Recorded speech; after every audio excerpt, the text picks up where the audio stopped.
बिस्मिल्लाहिर्रहमानिर्रहीम। अस्सलाम वालेकुम नाज़रीन, आप यूट्यूब चैनल देख रहे हैं, मैं इमरान खान हूँ। नाज़रीन, सबसे पहले आज़ाद कश्मीर की बात करते हैं क्योंकि ये एस्टेब्लिशमेंट के लिए और हुकूमत के लिए अब दर्द सर बन गया है। यानी जिन लोगों ने नफ़रत फैलाने की कोशिश की, उन्होंने बहुत कोशिश की कि ये कश्मीरियों को गद्दार साबित करें, ये साबित करेंगे वो पाकिस्तान से प्यार नहीं करते, पाकिस्तान के झंडे से प्यार नहीं करते। ये तक कहा गया कि वो भारतीय एजेंट हैं। और ये बात जो है बहुत सारे सहाफ़ियों ने की और टीवी चैनल्स ने इनके बारे में मनफी खबरें चलाई, जबकि वफाकी वज़रा भी ये बातें करते रहे कि इनके अंदर भारतीय एजेंट हैं। ये सारा कुछ कहने वाले, नफ़रतें फैलाने वाले एस्टेब्लिशमेंट के टाउट वो सारे के सारे हार गए और कश्मीर जीत गया। अब एस्टेब्लिशमेंट को प्रॉब्लम ये है कि कहीं पाकिस्तानी कौम इस रास्ते पे चल ना निकले। देखिए, पाकिस्तान में और कश्मीर में कुछ चीज़ों का फ़र्क है, ये चीज़ें हमें मद्देनज़र रखनी पड़ेंगी। लेकिन पहले ज़रा थोड़ा क्लियर कर देते हैं कि टाउट्स, कंट्रोल मीडिया और फॉर्म 47 की जो जाली हुकूमत है, इन लोगों ने झूठ बोले थे। अब कश्मीरी जीते कैसे, ये सबसे इंपॉर्टेंट सवाल है। उन्होंने किसी प्रोपेगेंडे की परवाह नहीं की। उन्होंने कहा जो हमारे बारे में कहना है कहो, हमें गद्दार कहते हो गद्दार कहो, हमें बागी कहते हो बागी कहो, हमारे बारे में एंकर कोई बकवास करते हैं तो करते रहें, मीडिया वाले कुछ कहना चाहते हैं तो कहते रहें, टीवी चैनल अगर हमारे बारे में मनफी खबरें चलाते हैं तो चलाते रहें, हमारा ब्लैकआउट करना है तो करते रहें। इन्होंने जूते की नोक के ऊपर रखा। हर तरह के प्रोपेगेंडा को इन्होंने परवाह नहीं की। इन्होंने सिर्फ सोशल मीडिया के ऊपर नज़र रखी, बल्कि वहाँ पे इंटरनेट भी बंद कर दिया गया। बड़ी मुश्किलों से ये वहाँ से वीडियोस बना के बाहर निकालते थे। अब जितनी वीडियो बाहर आती थी, ओवरसीज़ जितने भी मौजूद हैं, उन्होंने बड़ी समझदारी के साथ और बड़े तरीके के साथ इनका बयानिया पूरी दुनिया के अंदर फैलाया। तो सोशल मीडिया को इन्होंने अपनी ताकत के तौर पर इस्तेमाल किया और हुकूमत की जो तशद्दुद की पॉलिसी थी उसके सामने डट के खड़े हो गए। यानी ये, मैं अगर लफ्ज़ इस्तेमाल करूं थोड़ा सख्त लफ्ज़ है, लेकिन इन्होंने ढीठ बन का सबूत दिया कि तुम हमारे खिलाफ प्रोपेगेंडा करो, तुम हमें गद्दार कहो, तुम हमें बागी कहो, तुम हमें गाली दो, तुम हमें इंडिया के साथ जोड़ो, तुम हमारा ब्लैकआउट करो, तुम हमारा बाइकआउट करो, तुम हमारे खिलाफ मनफी और माइनस खबरें चलाओ और प्रोपेगेंडा चलाओ और बेशक हमारे ऊपर टॉर्चर करो। हम ये सारी चीज़ों को जूते की नोक पे रखते हैं। उन्होंने फोकस रखा सीधा, जिसने उनको मारा उन्होंने वापस उसको मारा। ये पुरअमन लोग थे, निहत्ते लोग थे, लेकिन जब इनको मारा गया तो इन्होंने वापस मारा। ऐसा नहीं हुआ कि ये तमाशा देखते रहे। अब पाकिस्तान के अंदर ना इस इंसिडेंट के बाद एक उम्मीद पैदा हो गई। पिछले 3-3.5 साल से हम पाकिस्तान में बहुत ज़्यादा फस्तायत देख रहे हैं। अब पाकिस्तान में ये बहस शुरू हो गई है कि क्या ये सब पाकिस्तान में हो सकता है। पाकिस्तानी तो इसके बारे में सोच ही रहे हैं, लेकिन एस्टेब्लिशमेंट और हुकूमत की नींदें भी उड़ी हुई हैं। उन्हें आइडिया है कि जो इनकलाब है वो घूमता घूमता पाकिस्तान के बहुत करीब पहुंच गया है। जो कुछ हमने देखा नेपाल में, फिर हमने देखा उससे पहले श्रीलंका में, बांग्लादेश में, आजकल ये चीज़ें दोहराई जा रही हैं मराकश में, अब ये कश्मीर में पहुंच गया और पाकिस्तान के दरवाजे पे दस्तक दे रहा है। पाकिस्तानी जो है ना वो बड़े ज़बरदस्त लोग हैं, बड़े शानदार लोग हैं, बड़े तगड़े लोग हैं। ये कई मरतबा निकले हैं और इससे ज़्यादा तादाद में निकले हैं, इससे ज़्यादा मार खाई है, ताकत के साथ खड़े हुए। लेकिन प्रॉब्लम कहाँ आ जाती है? प्रॉब्लम 2-3 चीज़ों में आती है। नंबर 1, एस्टेब्लिशमेंट कश्मीर में वो सारा कुछ नहीं कर सकती थी जो वो पाकिस्तान में कर सकती है, ये हमें मानना पड़ेगा। यानी पाकिस्तानियों को थोड़ी रिजिलियंस ज़्यादा दिखानी पड़ेगी। पाकिस्तानी जब जब निकले हैं, कश्मीरियों से ज़्यादा बड़ी तादाद में भी निकले हैं। बहुत बड़ी आबादी, बहुत बड़ी है ना। कश्मीर की तो आबादी छोटी सी है, बहुत थोड़ी सी, लेकिन यहां पाकिस्तान में आबादी बहुत बड़ी है। तो पाकिस्तान के अंदर लोग ज़्यादा बड़ी तादाद में निकले। लेकिन हुआ क्या कि यहां पे लीडरशिप कंप्रोमाइज कर जाती है, लीडरशिप डर जाती है, पीछे हट जाती है, लोगों को छोड़ जाती है और उसकी वजह से हालात यहां तक पहुंच जाते हैं। अब वहां पे लीडरशिप थी ही नहीं, वो सारे ही लीडर थे, तो वो वहां पे बैठ गए। तो कौम को ये देखना पड़ेगा कि उन्हें खुद अपने अंदर लीडर तलाश करने पड़ेंगे, उन्हें खुद लीडर बनना पड़ेगा। देखिए, अगर पाकिस्तान तहरीक इंसाफ ने इमरान खान साहब को आज़ाद करवाना हो तो क्या उनके पास बाकायदा अक़वाम मुत्तहिदा की, यूरोपीय यूनियन की, दुनिया भर की जो तंजीमें हैं इंसानी हकूक़ की, उनके बाकायदा डॉक्यूमेंटेड प्रूफ मौजूद है कि इमरान खान को बेगुनाह जेलों के अंदर डाला गया है। जो सज़ाएं इमरान खान को दी गई हैं उसके साथ ज़्यादती की गई है। आलमी सतह पे एक फैक्ट है ये। अब भी क्या उन्होंने ये साबित करना है कि जनाब इमरान खान को बाहर निकालने की कोई भी ऐसी कोशिश अगर हमने की तो जनाब हम कोई गैर आईनी या गैर कानूनी काम कर लेंगे। ये बात कश्मीर के लोगों ने नहीं सोचा कि आईनी क्या और कानूनी क्या है। उन्होंने सोचा हमारा हक क्या है, हमने वो हक लेना है। उन्होंने टारगेट सिर्फ अपने हक पे रखा और उन्होंने अपना हक ले लिया। 38 मुतालबात वो लेकर आए थे, 42 मुतालबात वो मनवा के वापस चले गए। आज वहां पे जिंदगी का पहिया वापस चल रहा है, लेकिन वो एक अलग किस्म का आजाद कश्मीर है।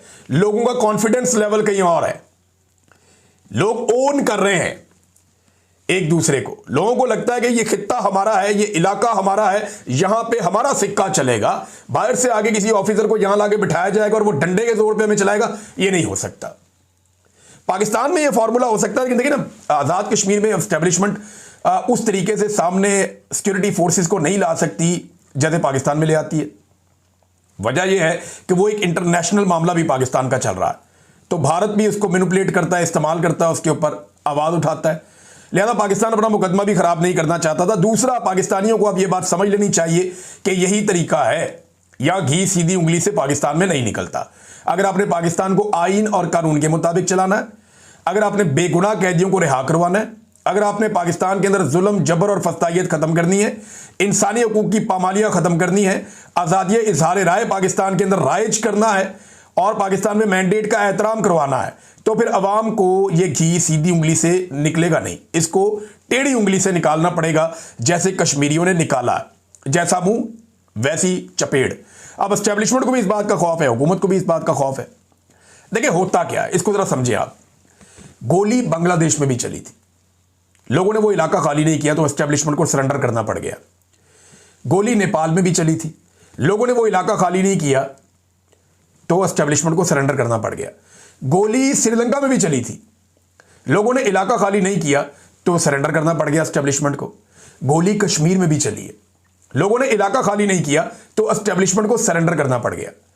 गोली डी चौक में भी चली थी, क्योंकि इलाका खाली हो गया, गंडापुर निकल गया तो बाकी लोग उसके पीछे चले गए, लिहाजा एस्टेब्लिशमेंट ने सरेंडर नहीं किया।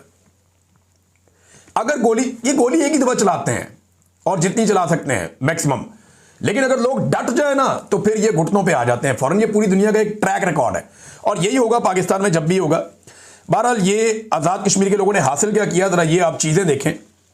और कुछ लोग कह रहे थे उन्हें क्या मिला, तो जो लोग नफरत फैला रहे थे उन्हें तो कुछ नहीं मिला, वो जाके अपने ज़मीर से पूछें कि उन्होंने किया क्या, और ज़रा शीशे में अपनी शक्ल देखें कि उन लोगों ने कितनी नफरत फैलाई कश्मीरियों के खिलाफ। और कश्मीरियों पे आफरीन है कि उन्होंने कोई नेगेटिव बात नहीं की, उन्होंने सिर्फ अपना हक हासिल किया। अच्छा जनाब, जो चीज़ें हासिल की कश्मीरियों ने वो क्या है, तो अवामी एक्शन कमेटी ने इस पर बड़ी ज़बरदस्त एक पोस्ट लिखी है। सोराब बरकत साहब ने, इनका ताल्लुक आज़ाद कश्मीर से है और एक शानदार पाकिस्तानी भी हैं और बड़ी ही रिस्पॉन्सिबिलिटी का सबूत दिया है इन्होंने। अहमद फरहाद साहब ने, बशारत राजा साहब ने, ये मेरे तमाम दोस्त आज़ाद कश्मीर से, और बड़ी अच्छी इन्होंने रिपोर्टिंग की है। जॉइंट एक्शन कमेटी जो है अवामी, उसने बहुत सारी चीज़ें अचीव की हैं। यानी एक तो यह है कि मुकदमात का अंदराज किया जाएगा, जिन लोगों को कत्ल किया गया उनके बारे में मुकदमात का अंदराज किया जाएगा, और तहकीकात के लिए जुडिशल कमीशन बनाना पड़ा तो वो भी बनाया जाएगा। ये एक नया उनका मुतालबा था, ये भी मंजूर हो गया। जानी नुकसान का मुआवजा दिया जाएगा, जितना सिक्योरिटी फोर्सेज को दिया जाता है उतना आम लोगों को दिया जाएगा। जख्मियों को 10 लाख रुपए दिए जाएंगे और 20 दिन के अंदर शोहदा की फैमिलीज में से किसी को सरकारी नौकरी फराम की जाएगी। फिर तालीमी बोर्ड्स के हवाले से इनका एक मुतालबा था, वो मान लिया गया। ज़मीनों का मसला था, वो भी मान लिया गया। बल्दियाती निज़ाम का मामला था, वो भी मान लिया गया। सेहत के इक़दाम हैं, वो भी मान लिया गया। यानी हर ज़िले के अंदर MRI और CT स्कैन मशीनें फराम की जाएंगी। अब ये कोई भारत का मुतालबा है? और भाई पाकिस्तान से मुतालबा आ रहा है ना, तो जब पाकिस्तान से मुतालबा आ रहा है तो पाकिस्तानी कर रहे हैं। वो क्या कह रहे हैं कि हमारे सेहत की सहूलतें दे दो, तालीम की सहूलतें दे दो, हमारी जो रिफॉर्म्स कर दो, करप्शन बंद कर दो, मुराद वापस ले लो, वजारतें कम कर दो, लुटमार कम कर दो। ये इंडिया के मुतालबात हैं। इन लोगों को इंडिया का एजेंट बनाया हुआ था आपने। सारे मुतालबात अपने इलाके और अपने लोगों के लिए उन्होंने किए, और शानदार मुतालबात है कि ऑपरेशन थिएटर्स के अंदर और नर्सरीज कायम की जाएं, ऑपरेशन थिएटर प्रॉपर कायम किए जाएं, बिजली का निज़ाम जो है उसको बेहतर किया जाए, इसके लिए 10 अरब रुपए फराम किया जाएगा। काबीना और सेक्रेटरीज के हवाले से उन्होंने कहा जी काबीना की तादाद 20 से ज़्यादा नहीं होगी। यहाँ जनाब ये इतना बड़ा, आगे 40-40 तक बंदे पहुंचा देते थे, उन्होंने कहा 20 से ज़्यादा नहीं होगी। सेक्रेटरीज की तादाद भी 20 से ज़्यादा नहीं होगी, वो भी कम करेंगे। एहतसाब और करप्शन का निज़ाम, ये भी उन्होंने कहा। बड़े मंसूबों के हवाले से बात की। साथ ही जो महाजरीन की जो बड़ा अहम मसला था, जिसके ऊपर एस्टेब्लिशमेंट रूल करती थी आज़ाद कश्मीर के ऊपर, वो मसला क्या था कि ये बाहर से बंदे ले आते थे उठा के, उनको 10-10 वजारतें दे देते थे। 12 बंदे बाहर से लाते थे, उनमें से 10 को वजीर बना देते थे, उनके जरिए से फंड खा जाते थे। अरबों रुपए का, और उनके जरिए से आज़ाद कश्मीर में हुकूमतें बनाते थे और गिराते थे।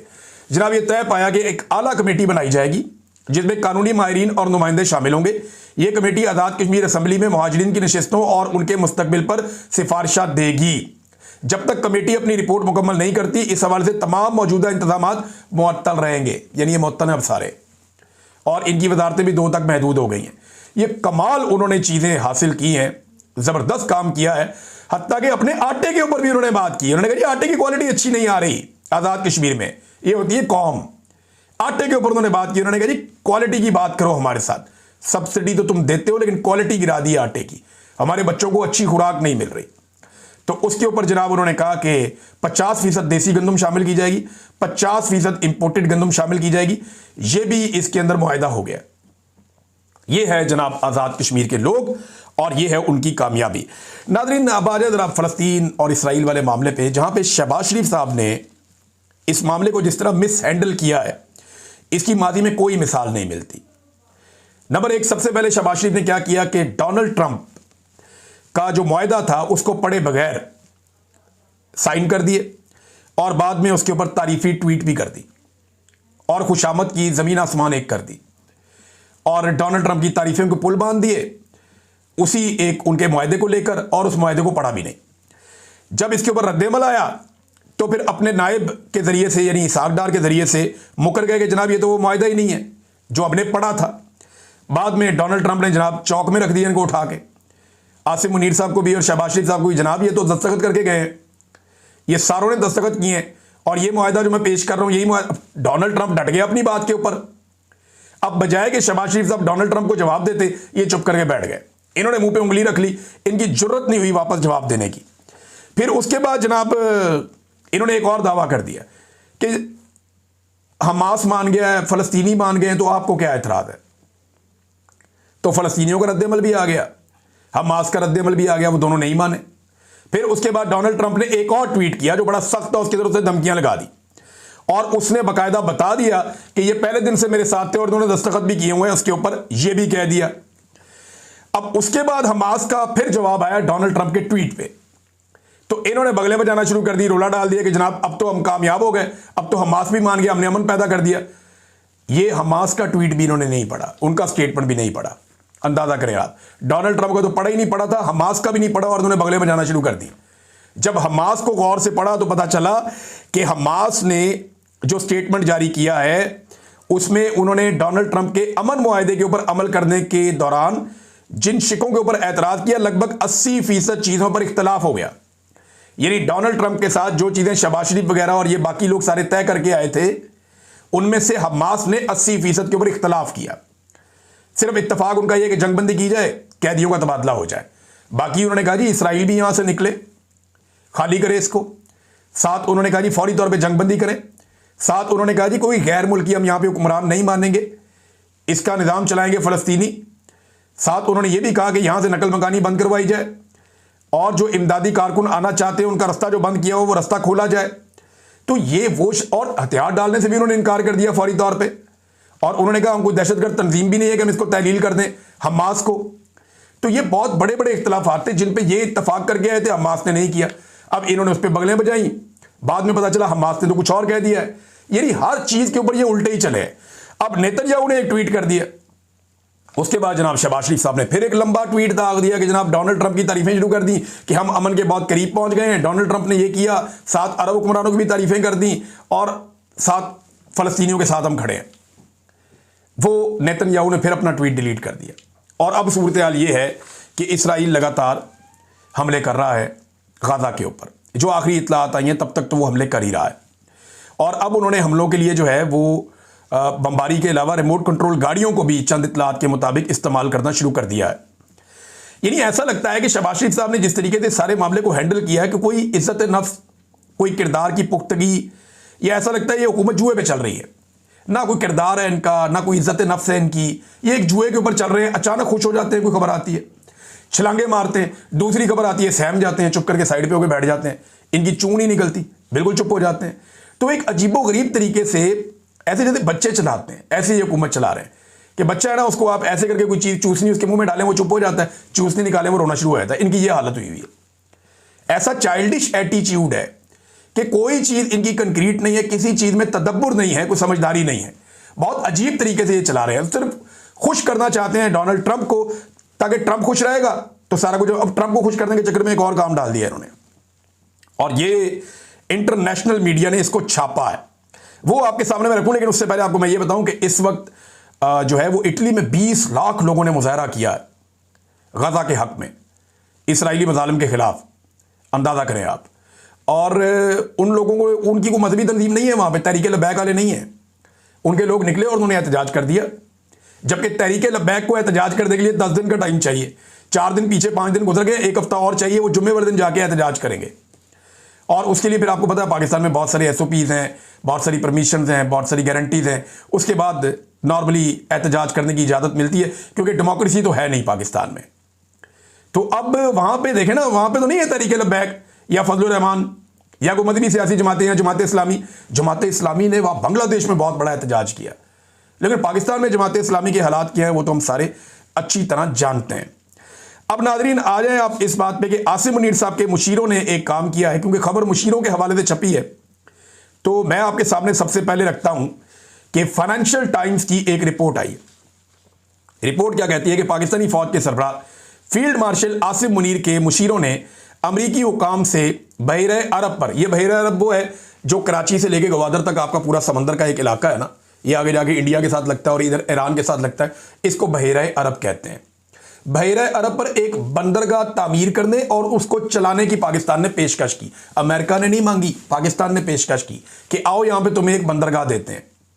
और ये किस लिए देते हैं जरा ये भी आप पढ़ लें। बरतानवी अखबार फाइनेंशियल टाइम्स के मुताबिक ये मनसूबा अमरीकी सरमायाकारों के जरिए बलूचिस्तान के जिला गवादर के कस्बे पसनी में एक टर्मिनल की तामीर और इसके जरिए पाकिस्तान के कीमती मादनियात यानी जो रेयर अर्थ मिनरल्स हैं उनको निकालने, उन तक रसाई, उससे मुताल्लिक है। पसनी एक साहिली शहर है, मैंने ये देखा हुआ, बहुत खूबसूरत है। और माड़ा इसके पास है, पसनी है, साथ आगे गवादर आ जाता है। ये बड़ी खूबसूरत पट्टी है जो अफगानिस्तान और ईरान की सरहद के करीब वाक़ है। अच्छा जी, फील्ड मार्शल और शहबाज शरीफ साहब गुज़िश्ता महीने गए हुए थे सितंबर में व्हाइट हाउस में, डोनाल्ड ट्रंप से मिले थे और वज़ीर आज़म शहबाज शरीफ ने ज़राअत, टेक्नोलॉजी, कानकुनी और तवानाई के शोबों में अमरीकी सरमायाकारी की ख्वाहिश का इजहार किया था। अब ये पेशकश ये शेयर की गई और अब जो आसिम मुनीर के मुशीर हैं उन्होंने ये ऑफ़र कर दी है इस न्यूज़ के मुताबिक, और यह बताया गया कि जनाब इस तरीके से किया जाएगा। मंसूबे में अमरीकी फौजी अड्डों के इस्तेमाल को खारिज इम्कान करार दिया गया है और इसके बजाय बंदरगाह को मादनी वसाइल से मालामाल मगरबी सूबों से जोड़ने के लिए रेल नेटवर्क की तरक्याती फंडिंग हासिल करने का हदफ रखा गया है। अब नाज़रीन, इसके ऊपर अभी तक अमेरिका ने कोई जवाब नहीं दिया, स्टेट डिपार्टमेंट ने या पाकिस्तान की वजारत खारजा ने कोई जवाब नहीं दिया। लेकिन अगर ये होता है तो ये क्या होता है, ज़रा इसके ऊपर आप गौर कर लें कि यहाँ से लगभग 70 मील दूर गवादर की बंदरगाह है जहाँ पे चाइना बैठा हुआ है, और लगभग 100 मील दूर जो है वो ईरान की चाबहार बंदरगाह है जहाँ ईरान बैठा हुआ है। अब इस जगह पे लाके आप जब अमेरिका को बिठाएंगे तो आप कौन सी खिचड़ी पकाने जा रहे हैं, ये आप क्या करने जा रहे हैं? रेयर अर्थ मिनरल्स हैं, पाकिस्तान की सरजमीन से निकलते हैं। अमेरिका को उसके लिए एक सेपरेट जोन फराम किया जा रहा है कि जनाब आपको कोई चेक नहीं करेगा, कोई पूछगछ नहीं होगी, आप माई बाप हैं, आप आए, जितनी आपको मादनियात चाहिए आप वहां से निकालें। जो बाहर दिखाई दे रहा है मुझे तो ये समझ आ रही है कि मादनियात आप वहां से निकालें, आपके कंटेनर्स आएंगे या आप पटरी बिछा लें, वहां से आप सीधी मादनियात पहुंचाएं, अपनी जाती बंदरगाह का एक टर्मिनल बनाएं, वहां से आप उठाएं, सारा कुछ जो दिल करता है वो आप लेकर वहां से जाएं, आपको कोई नहीं पूछेगा। क्या कोई मुल्क इस तरीके से भी डील करता है कि पूरी की पूरी एक बंदरगाह ही ऑफर कर दी दूसरे मुल्क को कि आपने मादनियात लेकर जानी है, वो भी आप अपनी बना लें? इससे पहले गवादर बंदरगाह जो है वो हमारा एक जॉइंट वेंचर है चाइना के साथ। अब अमेरिकन जहां पे जाकर बैठते हैं ऐसे एरियाज में वो कितना कंट्रोल करते हैं आप अच्छी तरह जानते हैं। इसके ऊपर चाइना का रद्द-ए-अमल क्या आ सकता है इसका भी आपको अंदाजा होना चाहिए, क्योंकि बिल्कुल साथ आगे जो है 70 नॉटिकल माइल्स के ऊपर चाइना की बंदरगाह गवादर, जिसके वो आपके साथ मिलकर काम कर रहा है, और उसके साथ आगे कौन है? चाबहार ईरान की है, जहां पे इंडिया और ईरान मिलकर काम कर रहे हैं। तो पाकिस्तान जो है वो एक अजीब तरीके से चीज़ों को मैनेज कर रहा है। ये आसिम मुनीर साहब का वैसे इनका ताल्लुक तो नहीं होना चाहिए इन चीज़ों से, लेकिन क्योंकि मईशत उन्होंने संभाली हुई है और ऐसी संभाली हुई है कि मईशत खड़ी नहीं हो पा रही, तो वो इस तरह के फैसले भी करते रहते हैं। ब्रीफ केस के अंदर वो मादनियात लेके गए भी थे अमेरिका, और ये जो तारीख के अंदर ये तस्वीर जो है ना, ये फौज का पीछा करती रहेगी। आसिम मुनीर साहब तो रिटायर हो जाएंगे, आज नहीं तो कल हो जाएंगे, लेकिन एक दिन ये चले जाएंगे। बाकी जर्नल भी चले गए हैं, देखे ना, कोई भी नहीं रहा, याया खान भी नहीं रहा, अयूब खान भी नहीं रहा, जनरल बाजवा भी नहीं रहा, जनरल कियानी भी नहीं रहा, जनरल राहिल शरीफ भी नहीं रहा, उससे पहले जनरल मुशर्रफ भी नहीं रहा। वो कोई भी जर्नैल रहता नहीं होता, ज़िया-उल-हक भी नहीं रहा, तो ये जर्नैल तो ये भी नहीं रहने, सबने रिटायर हो जाना, नौकरी है। तो जब जनरल साहब रिटायर हो जाएंगे तो ये तस्वीर है ना, ये फौज का पीछा करती रहेगी कि मादनियात लेके आर्मी चीफ गए थे एक ताजर की तरह, और वो दिखा रहे थे अमेरिकन प्रेसिडेंट को।